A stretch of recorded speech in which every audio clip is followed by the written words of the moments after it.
La Sardegna ha lasciato la Spagna più di 30 milioni di anni fa. Spinta dalla tettonica, ha ruotato per 13 milioni di anni prima di fermarsi qui. Una roccia nel mare e non ne ha voluto sapere del continente.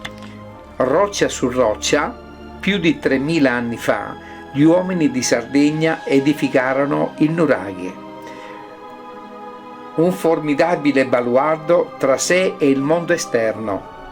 La materia del nuraghe è greve, un'opera grezza.